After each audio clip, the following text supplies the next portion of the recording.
Luca Bassani, nesse exato momento, nós estamos com a reunião do Conselho da ONU e quem fala agora é a embaixadora da Irlanda, Geraldine Byrne. E, Luca Bassani, nós já vimos a França, Irlanda, Estados Unidos e agora, olhando o mapa e a evolução das tropas na região sudeste, pegando ali Donbás e depois no eixo sul. É como se a Rússia está fazendo um verdadeiro cinturão, levando em consideração que ela já tomou a Crimeia. A saída dos refugiados é justamente em direção à Polônia, que é por onde acredito eu, que nós temos o maior número de pessoas seguindo, que estão enfrentando muita dificuldade. Você que está em solo europeu, pode passar para a gente, inclusive, a percepção de sensação térmica e dificuldade que essas pessoas estão enfrentando aí. Atenção, rede, são 2h18. Luca Bassani falando com a gente a respeito da situação dos refugiados em função da caracterização da ocupação do solo dentro da Ucrânia. Luca? Bom, William, eu estou aqui na Romênia, que é o mesmo fuso horário da Ucrânia, 5 horas a mais que o Brasil. Aqui escurece relativamente cedo, 5h30, 6 da tarde, digamos assim, e está muito frio. Durante a noite está por volta de 3 graus, chega a 0 graus, algumas vezes durante a madrugada temperaturas negativas. Então, esses refugiados que tiveram suas casas bombardeadas ou a energia cortada, obviamente o sistema de aquecimento também cortado, passa-se muito frio. Também é uma situação humanitária muito complexa. Além, é claro, daqueles que estão nas filas para cruzar as fronteiras, né, que ficam nos carros ou até mesmo nas filas fora dos seus carros por muito tempo, várias horas. Não, obviamente que o frio incomoda, e a própria questão psicológica, né, de você não saber se você vai conseguir entrar. Agora, pelo menos, facilitou-se bastante essa questão de não pedir mais visto, não pedir mais teste de Covid, exatamente pelas circunstâncias. E nós temos, não só na Polônia, mas também aqui na Romênia, para os nossos ouvintes e espectadores que são interessados, olhem no mapa e vejam o tamanho da fronteira da Ucrânia com a Polônia e da Ucrânia com a Romênia.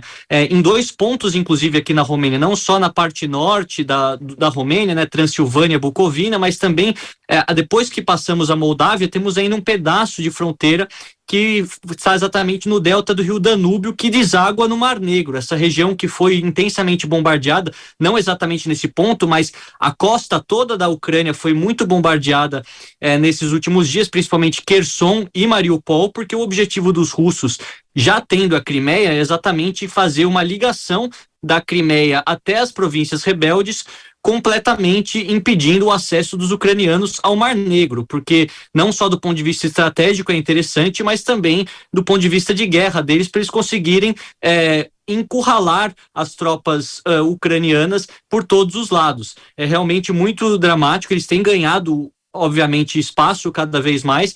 Esperamos esse comboio que está de 30 quilômetros cerca de Kiev, para ver o que acontece, porque a tomada da capital, sabemos que numa guerra é algo mais simbólico, mas é muito, muito complicado. Cada vez mais imigrantes e refugiados, como você disse, o número passando de 1.100.000, se eu não me engano, a última vez que olhei a atualização. Olhando no mapa, você chamou a atenção para isso. Por exemplo, para a Romênia, as estradas eu vou encontrar mais dificuldade. Em direção à Polônia, é como se eu estivesse seguindo uma reta. É a mesma distância para eu atravessar a fronteira, tanto da Romênia como da Polônia, certo? Mas é mais fácil ir para a Polônia em função da estrada?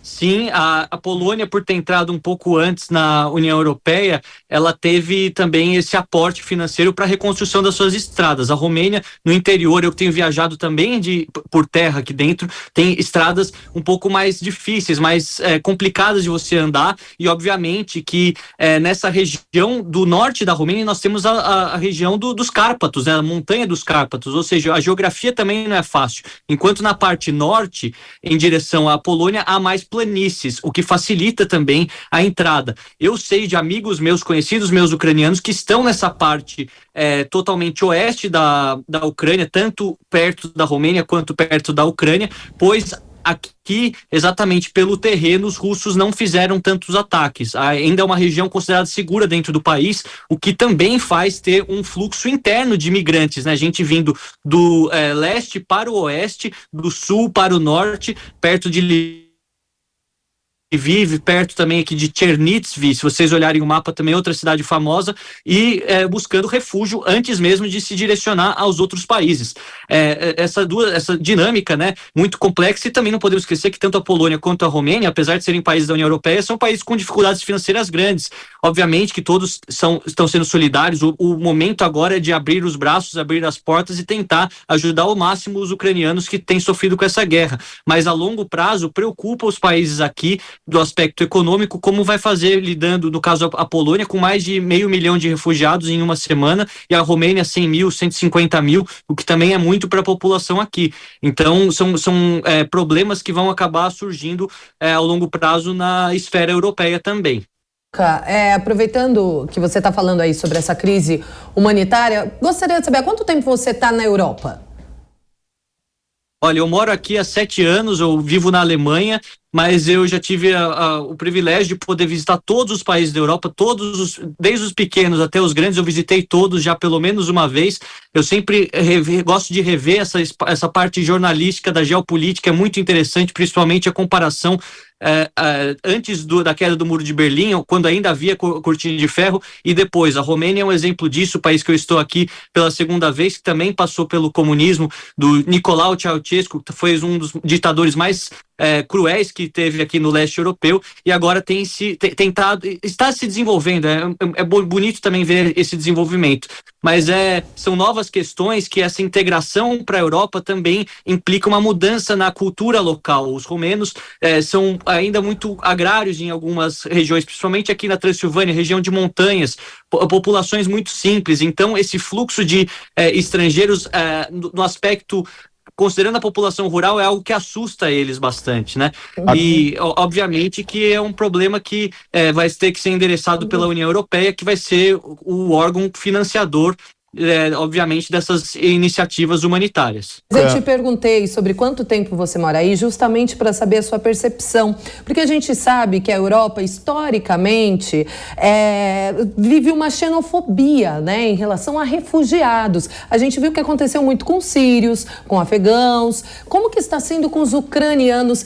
Você sente uma certa diferença nessa receptividade? Eles são hostilizados como eram esses outros refugiados? Acredito que neste primeiro momento não, por conta dessa solidariedade, mas você que está há 7 anos aí, você já tem uma vivência, uma experiência, você sente uma diferença em relação a isso, Luca? Olha, Kalina, falando do aspecto humano em geral, tanto faz do continente, as pessoas tendem a ter mais empatia para aquele que é similar, para aquele que é parecido. Por mais que não seja correto, você se simpatiza primeiro com seus irmãos latino-americanos, com os europeus, com aqueles que têm a mesma cultura. E depois você vai olhar para os outros continentes. É uma coisa natural do ser humano. Obviamente que há muito racismo, há muita xenofobia escondida nesse argumento. Mas, ao mesmo tempo, os poloneses e ucranianos, há 200 anos ou 150 anos, faziam parte do mesmo país. Então, essa receptividade, ela acontece de forma mais intensa para os ucranianos no resto da Europa, porque em outros períodos faziam parte do mesmo país, tem muitos vínculos históricos, tem muita gente que tem família que mora lá, um tio, um irmão, um primo, enquanto que, obviamente, nós sabemos o drama também acontecido no Oriente Médio, também pelas potências estrangeiras, principalmente os Estados Unidos interferindo lá, só que são populações com cultura muito diferente, religião diferente. Então, para os europeus, principalmente aqueles com a cabeça um pouco mais fechada, isso assusta mais, por mais que seja só algo das manchetes. Nós sabemos que no fundo as pessoas só querem paz, querem viver com tranquilidade, poder trabalhar e dar uma vida digna para suas famílias. É algo complicado para as pessoas mais conservadoras ou pelo menos mais isoladas da sociedade pensar que aquela pessoa que veio lá de longe, que segue outra religião, outra cultura, vai estar agora sendo meu vizinho. É um paradigma cultural que é causado pela globalização. E da mesma maneira, eu já estive no Oriente Médio várias vezes, na África, na Ásia. Há também o inverso, só que não é tão noticiado, é importante dizer, né? Há um fluxo grande também de indianos, filipinos, malásios para os países do Oriente Médio ricos, e eles também são tratados com muita xenofobia e racismo. O que eu quero dizer é que isso existe em todo mundo, isso deve ser condenado, mas não é uma exclusividade dos europeus. Luca Bassani, direto da Romênia, com informações para a Jovem Pan News. Nós vamos para um rápido intervalo e voltamos já.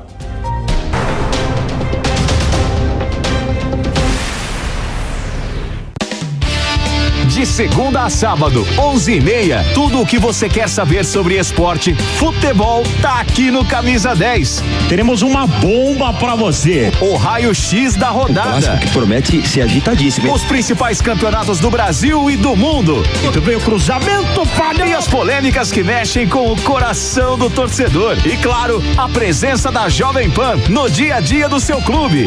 Camisa 10. Na Jovem Pan. Quer ter acesso a todo o conteúdo da Jovem Pan em um só lugar? Panflix, o seu aplicativo multiplataforma da Jovem Pan. Sempre terão em mim e nesse programa um aliado de primeira hora. Você pode pausar, voltar e até acompanhar seus programas preferidos em uma tela reduzida. Já são mais de 1 milhão de downloads. Você não pode ficar de fora dessa, né? Baixe grátis na sua loja de aplicativos e assista à programação a hora que quiser, de qualquer lugar do mundo. Panflix, baixe já. Diferentes pontos de vista sobre tudo que é notícia no dia a dia dos brasileiros. 3 em 1. De segunda a sexta, 5 da tarde, na Jovem Pan News. 24 horas conectado com os principais fatos, com a informação e com a verdade. Chegou o Jovem Pan News, o mais novo canal de notícias do Brasil. Nós estamos de volta com a Headline News e os comentaristas da PAN, José Maria Trindade em Brasília, Diogo Schelp aqui em São Paulo, os dois de forma remota. Diogo Schelp, nós estamos na expectativa para ouvir o presidente ucraniano, ele que é o alvo número 1 dos russos, né? Inclusive, há informações que circulam de pelo menos 3 tentativas, né, de assassinato contra o Zelensky. E aí, o Diogo está disponível? Eu posso ver o Diogo? Diogo? Porque o que acontece? Agora, nessas imagens que nós estamos mostrando, e elas não param de chegar ao Departamento de Apurações aqui da Jovem Pan News, e são imagens, num primeiro momento, que nós conseguimos mostrar de destruição. Outras imagens eu não consigo mostrar, Diogo, em função da crueldade. Quando a gente fala em criar um corredor humanitário para dar fuga a esses civis, eu não posso esquecer que está rolando ou que está acontecendo uma guerra sangrenta, com pessoas sendo mortas, incendiadas, com bombas. Então, assim, é uma crueldade absurda o que está acontecendo dentro da Ucrânia agora. Exatamente, William. O objetivo do corredor humanitário é tanto permitir uma saída segura para a população ucraniana que pretenda fugir dessas regiões que estão sendo atacadas, e elas vão ser atacadas cada vez com mais frequência a partir de agora, assim como permitir a chegada, a entrada de, por exemplo, equipes médicas, medicamentos, alimentos para a população que não tem como fugir ou que permanece nessas regiões. Corredores humanitários, historicamente, nem sempre deram certo. Muitas vezes eles foram usados, inclusive, por algumas forças combatentes, justamente para avançar com as suas tropas e avançar com seus objetivos militares. Dito isso, e aí voltando a um ponto que eu disse antes, por que vamos ver cada vez mais imagens como essa que a gente está vendo agora, de áreas populosas, áreas de população civil sendo atacadas? Porque até agora a Rússia ainda não empregou a sua força aérea completamente, a sua capacidade de atacar com suas aeronaves totalmente. Então há uma preocupação muito grande, porque quando isso começar a acontecer, e aparentemente isso já está iniciando, o número de mortos entre a população civil tende a aumentar. Nos últimos dias, a gente viu principalmente um esforço maior, um foco maior do exército russo em atacar infraestrutura, e a capacidade militar ucraniana, além, claro, de tentar avançar sobre as cidades. Mas esses ataques aéreos menos precisos, mais disseminados, vão aumentar conforme a Rússia percebe que a guerra está difícil e seus objetivos militares não estão sendo alcançados. E o que a gente vai ver, com certeza, é uma catástrofe humanitária ainda maior. Certo. Diogo, a gente volta a mostrar a reunião do Conselho